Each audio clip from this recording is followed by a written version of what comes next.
हमारे भारतीय परंपरा में कबीर और काफ़ी ऐसे लोग हैं जो कि भक्ति परंपरा में बहुत ही उन्होंने जो मुकाम हासिल किया है वो मुकाम शायद ही संतों ने हासिल किया होगा। अगर आप भक्ति परंपरा की बात करें तो उसी तरीके से अगर आप इस्लाम की बात करें उसमें सूफ़ी लोगों ने जो हासिल किया, या आप बात करें जो सिख हैं, जो सिख को मानने वाले लोग हैं, उनमें भी जिस तरह से इस सूफिज़्म ने अपनी जगह बनाई है, ऐसे महान पुरुषों को जब आप सुनते हैं, जब आप समझते हैं, तो काफ़ी ऐसी चीज़ें जो आपके जीवन में होती है उनका आपको जवाब मिल जाता है। धर्म और धार्मिकता में एक बहुत बड़ा अंतर है। मैं इसके बारे में कभी और बाद में बात करूंगा। लोगों ने धर्म और धार्मिकता को और कर्म कांड को एक साथ मिला दिया है। पर जब हम कबीर को समझते हैं, जब हम आप कह सकते हैं कि भक्ति योग को समझते हैं, भक्ति की परंपरा को समझते हैं, और वास्तव में जितने भी इस तरह की परंपराएं हैं, जितनी भी ये सारी चीज़ें होती हैं, उन सारी चीज़ों में जो अंत है वो अंत है प्रभु की प्राप्ति। और प्रभु की प्राप्ति का संदर्भ ये है कि जीवन के कष्टों से छुटकारा और आध्यात्म बनना, आध्यात्मिक बनना, और साथ ही साथ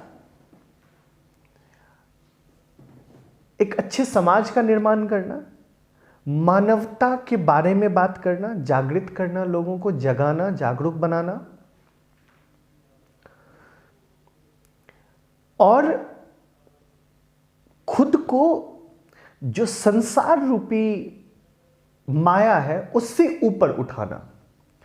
अलग अलग उसमें भी आप देखेंगे कि काफ़ी सारी अलग अलग विचारधाराएं हैं भारतीय संस्कृति में, जिसके द्वारा लोग वहाँ तक पहुँचना चाहते हैं। तो मुझे कबीर की एक पंक्ति याद आई जिसको मैं चाहता था कि मैं बताऊं। कहते हैं कि प्रेम भाव एक चाहिए भेष अनेक बनाए। प्रेम भाव एक चाहिए भेष अनेक बनाए, चाहे घर में बास कर, चाहे घर में बास कर, चाहे वन को जाए। प्रेम भाव एक चाहिए भेष अनेक बनाए, चाहे घर में बास कर, चाहे वन को जाए। कबीरदास कहते हैं कि केवल अगर आपको ज्ञानी बनना है, अगर आपको जीवन में मुक्ति चाहिए, तो आवश्यकता ये नहीं है कि आप सब कुछ छोड़ के जंगल में चले जाएं या पहाड़ों पे चले जाएं, हर चीज का त्याग कर दे, एक योगी बन जाएं। जरूरी नहीं है। जरूरी है ज्ञानी बनने के लिए, जिसको पंडित भी बोलते हैं, बनने के लिए कि आपके मन में प्रेम का प्रभाव हो।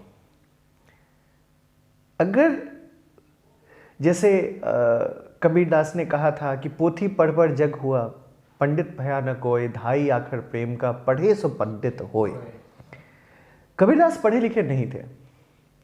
कबीरदास एक जुलाहे के घर में पैदा हुए, और कबीरदास ने जितनी भी, आप उनको भजन कह सकते हैं, भजन गाए, या जितनी भी कविताएं लिखी, जितनी भी लिखी हैं, उनमें आपको भक्ति का प्रभाव बहुत दिखेगा। और भक्ति का प्रभाव जब दिखता है तो प्रेम होता है।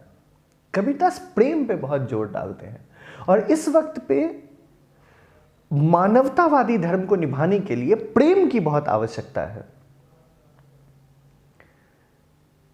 आज भारतीय संस्कृति की जो मूल व्यवस्था थी, जिसकी वजह से हमारा इतना उत्थान हुआ, उस मूल व्यवस्था में प्रेम बहुत बहुत महत्वपूर्ण था।